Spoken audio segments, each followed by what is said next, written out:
Hey everybody, this is Shane Wildcat Parsons coming at you with the NXT side of Pro Wrestling Power Podcast Wednesday Night Wars. So, the advertisement was that Triple H would be on the show, and usually with the crowd, you would want your biggest name to come out first and hype up the crowd and get everybody started. But no, it's not what we got because we're in this world of empty arenas. So we led with Tyler Breeze versus Fury. Tyler Breeze got the win after a good match. It feels weird that the 32-year-old Tyler Breeze is a grizzled veteran. I mean, it was nice work by both. This is something I'd be interested to see down the road. They worked well together. They had good chemistry. It would be a good match to get the crowd started. Two really good performers. Tyler Breeze was more reserved, no selfie stick or any of the crazy stuff that he did in the past. But he's ridiculously athletic, a ridiculously good worker. And it was a quick-ish match, which is the theme of the night. There were a lot of matches, but they were a lot of quick matches. Look at Tashidi Miles, I think I said that correctly, versus Killian Dane. Miles has a great future. The look, the charisma, it's there, but the future's not now. I was confused that he was literally jobbed to Killian Dane here. It was sloppy in section. You can tell Miles is a bit green still. The ring chemistry wasn't good between the two of them. I was really happy to see Dane hit the Vader Bomb, because the Vader Bomb. The Vader Bomb. One of my favorite moves in the history of all of sports entertainment, wrestling, whatever we're calling it these days. We got Cameron Grimes and Tony Nese. It's a third match with talent. I mean, they're both talented performers, but there's no build-up or storyline or reason they're fighting. Or I really felt like I was watching Saturday Night Main Event on TBS when, Rock and Roll Express were going to be the headliners. It was it felt like one of those shows where it's hey, I know these people, but I'm not going to buy a ticket to watch these people. You come to NXT to see Ciampa, Gargano, Finn Balor, Roderick Strong, kind of those, Adam Cole, those level of guys. That's who you want to see fight. But we got Cameron Grimes and Tony Nese. No offense to them. I mean, they're great performers. It was a solid match. But, for what we expected, their names aren't that high on the marquee, if you know what I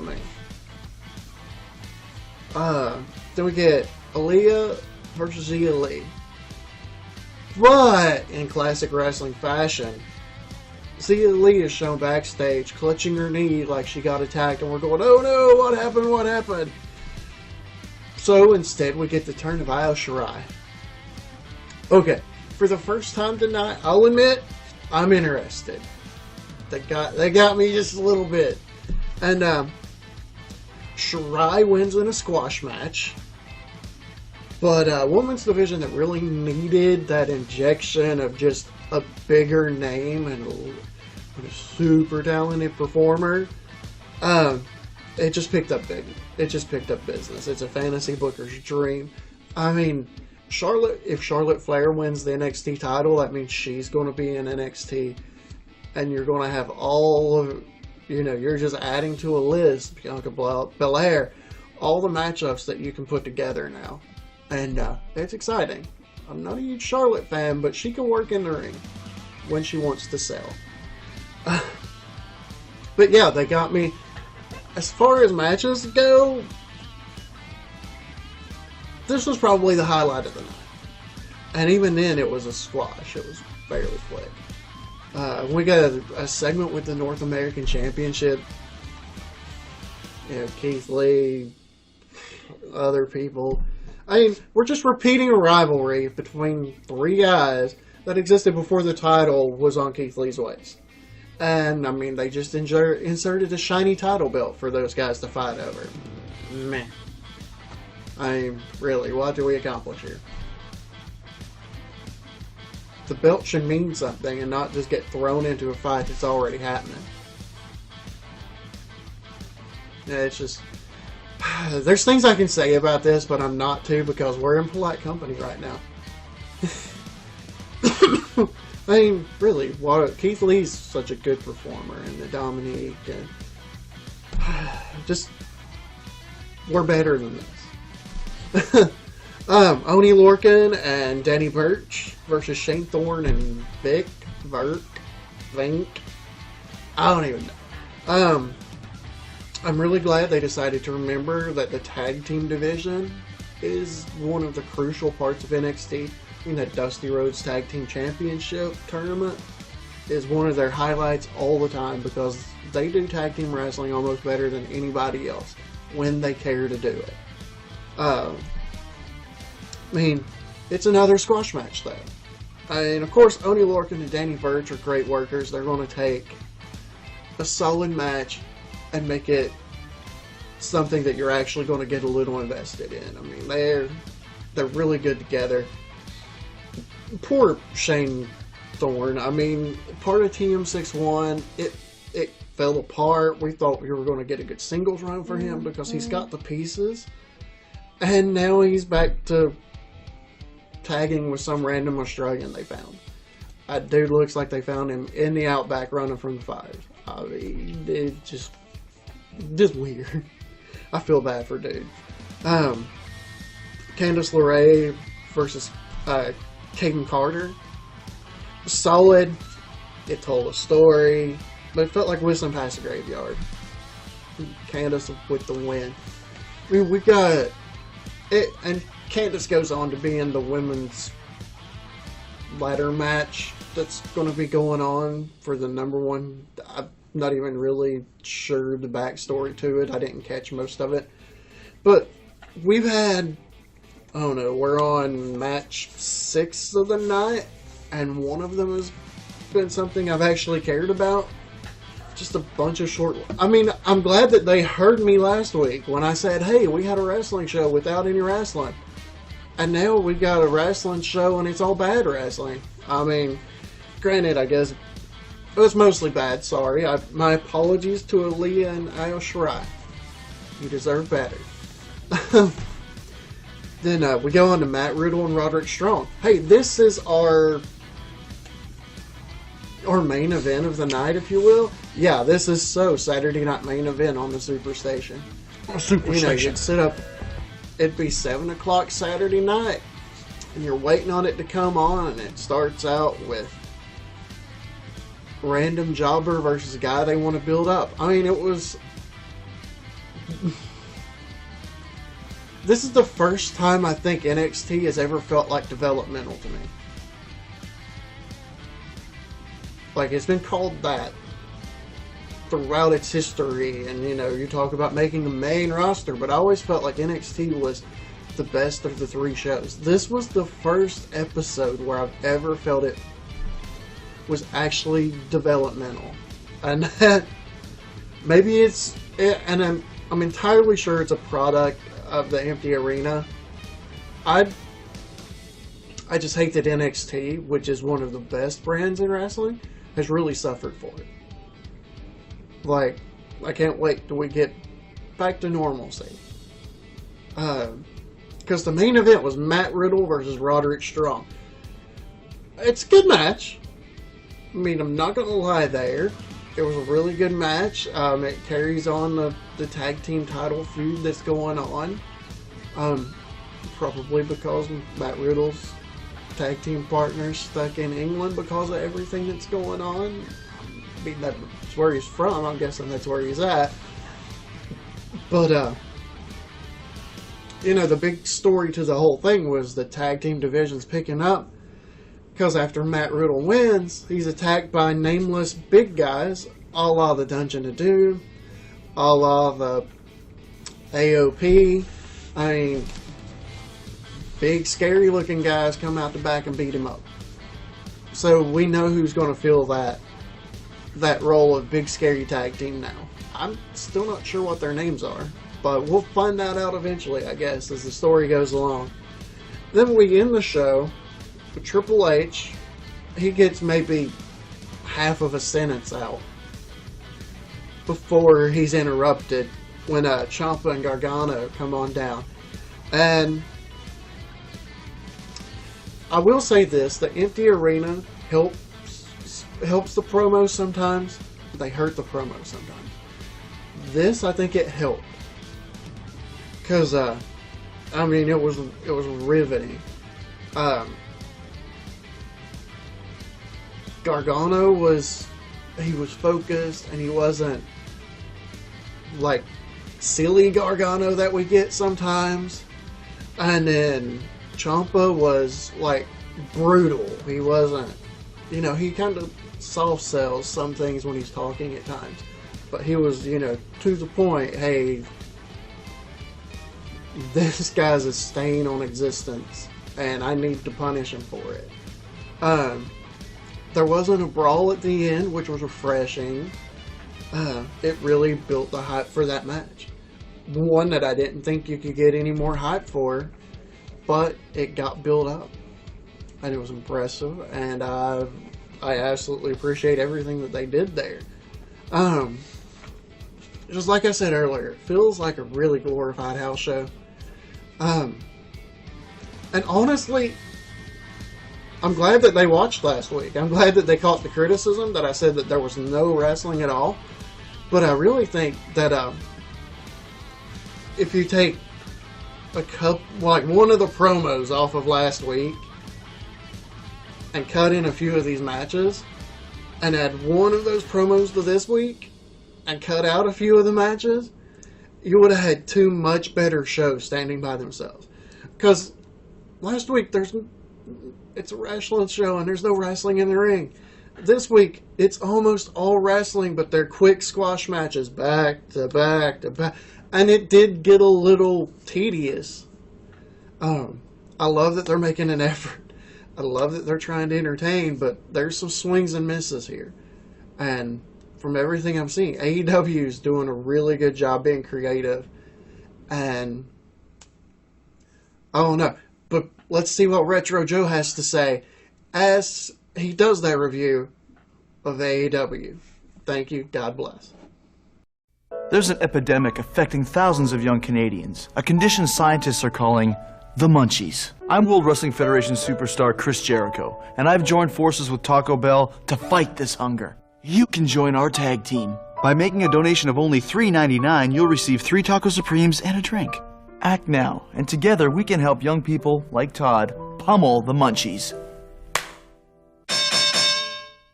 Why not buy this official WWF poster only at Taco Bell?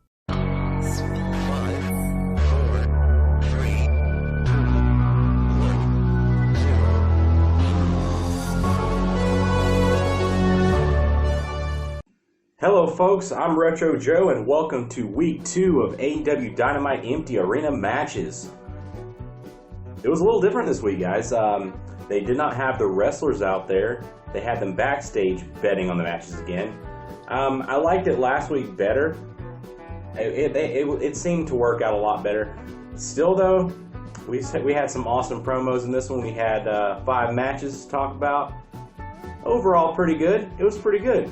So, with that being said, we're going to move right on with this and hit some wrestling action. Match 1, we had Cody Rhodes versus Jimmy Havoc. This was a decent first start to the night, guys. It was there was a lot of technical wrestling going on. Yeah, Jimmy Havoc's pretty good. A lot of people don't like him, but he's okay in the ring depending on who he's working with. Cody gave a good effort. He was actually on commentary, and then he went to the ring to do this match, and then he went back to commentary afterwards. But yeah, it was pretty good. I kind of enjoyed Brandy announcing and talking about, who was in the match and stuff like that.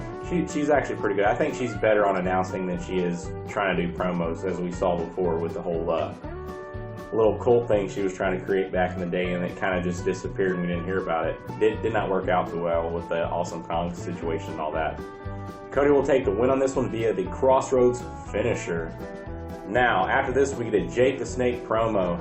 He's sitting by a campfire calling out Cody after this match, on this after he fought Jimmy Havoc. And he's basically calling him out saying, hey, Lance Archer's here. He's here to destroy you, and give us one meeting.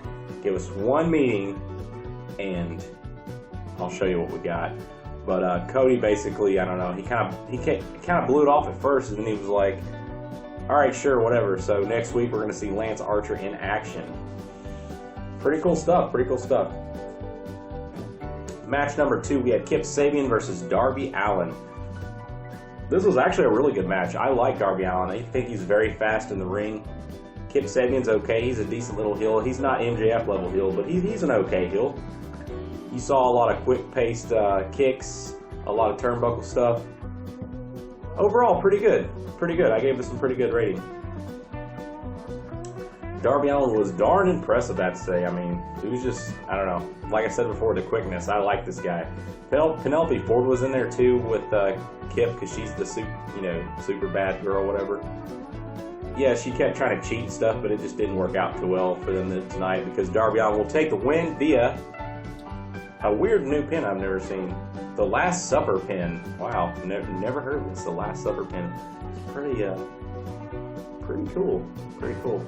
But before I move on, it seems like I'm missing something here. I think I'm missing. That's right. I'm missing my MJF-ish Scarfarino. There we go. Now I'm protected from the virus. You got to always use protection. You always got to use protection, just saying. Match number 3 of the night, we have Jack Hagar. Haha, I said it right that time. I'm so used to saying Jack Swagger. It's Jack Swagger, Jake Hagar. It's like a weird alternate universe version of his name. I always have trouble saying his name. I don't know why. I know his name, but every time I want to say the WWE version of it. Anyways, Jack Hagar will take on Chico Adams. Yeah, who? Yeah, that's right. A guy with no intro. You know what that means. Super jobber time. Yeah, this match did not last very long. It lasted a whole, I don't know, minute and a half, a minute maybe. Can't really remember. It was so fast. Chico got like 0 moves in. Jake basically just destroyed him in the ring. And yeah, he won again via the arm triangle submission. Quick tap out, finished. After this, Mox comes out. That's right, this is the first time he's been back in the arena since, the health thing. So he was cleared to come in, and Mox comes out and hits Jake immediately with the paradigm shift. But wait, there's more. Jake immediately gets up and puts an ankle lock on Mox, but Mox slips out of it and throws Jake out of the ring, and Jake walks away with Mox saying, let's go. So yeah, pretty cool action. Match 4 of the night. Well, actually, before I start match 4, we'll have to say this. We had a promo before this of the Exalted One eating steak and potatoes. That's right, steak and potatoes for the Exalted One. He's sitting there eating with 2 of the cronies, John Silver and Alex. Who's it? John Silver and Alex Reynolds, that's right. Yeah, they're eating steak, and one of them starts eating first, and he's like, no, Daddy eats first, and he kicks him out of the room. And then, this was kind of funny, the other guy that was left, he sneezes. I don't know if this is a virus joke or whatever, I'm pretty sure it was, but he sneezes and he tells him to get up. Daddy eats first, don't contaminate my room. Pretty funny, actually. I like the promo. It's pretty good. Brody Lee is, I think he's going to do a lot better in AEW than he did in WWE. With the creative control they're allowing their wrestlers, it seems like this is going to be a lot better for some of these guys that have been pushed to mid-card. So this is match 4. Brody Lee versus QT Marshall, Mr. Carlito Apple. Spit in the face of people who try to be cool. Very short match, just like the Jake Hagar match. Did not last very long. Brody Lee basically dominated him, just like Jack Hagar did Mr. Chico. Yeah, I don't think QT got more than like 3 or 4 moves in the whole match. It was very short. It was like maybe 3 minutes total. Brody Lee will take the win via the discus lariat. Moving on now to match number 5. This was a little bit, I have to explain this one first. Match 5 was for the Lucha Libre AAA Worldwide Championship. So, to explain this, AEW allows their wrestlers to cross-wrestle into other promotions that aren't AEW. Something WWE could really learn with.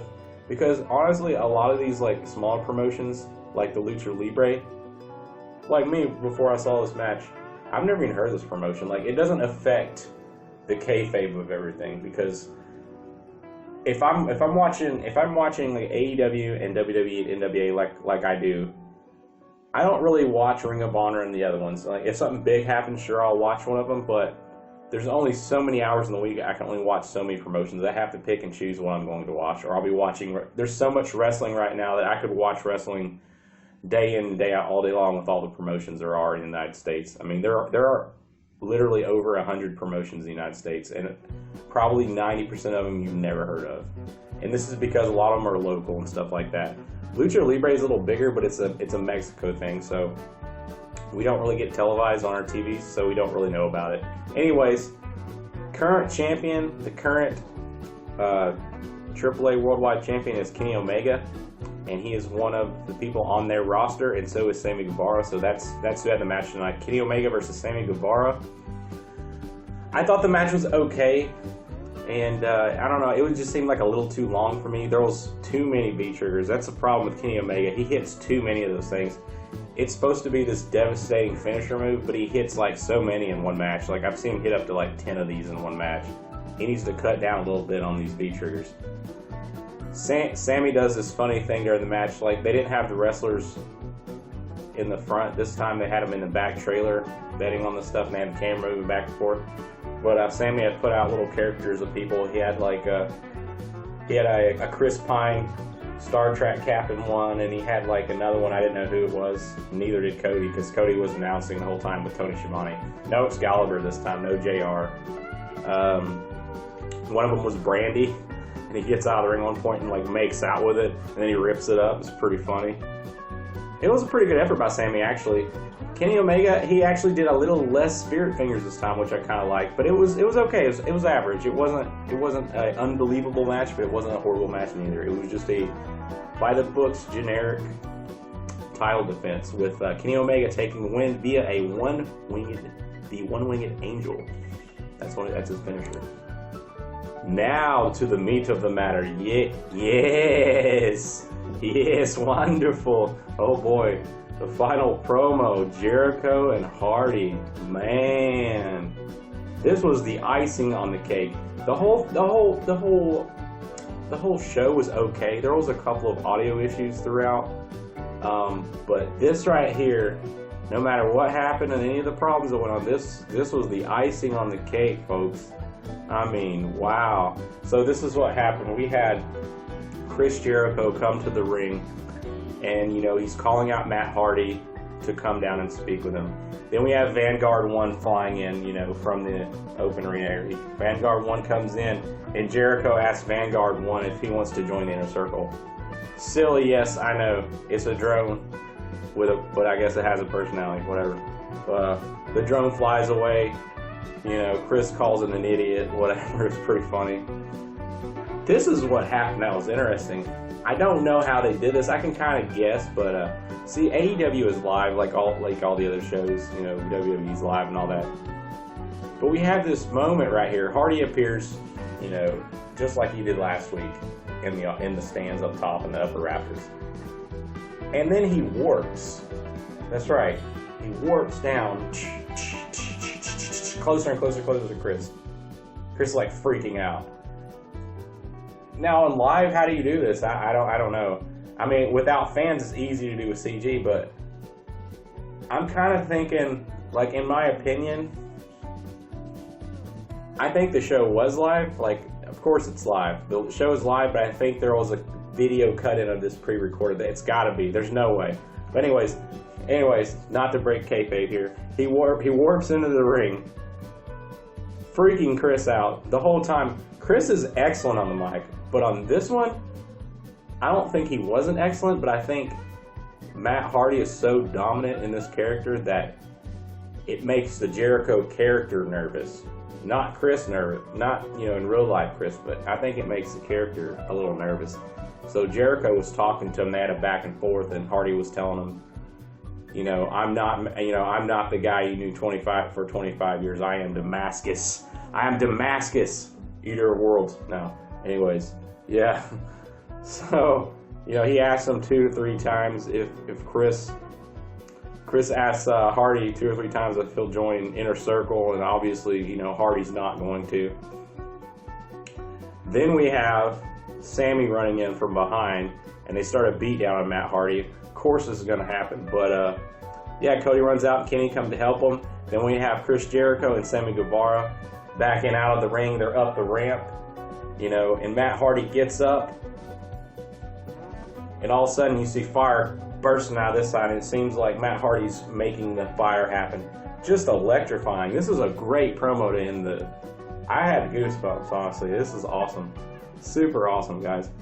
And yeah, and then they're in the middle, and then you see this final picture, and you have Hardy in the middle with the fire, and they're just freaked out. Man, it was something. Y'all need to watch it, if not just the Hardy promo. It was something. Wow. Anyways, that's it for AEW today. We'll catch you guys next time. Stay safe, and remember to keep it retro.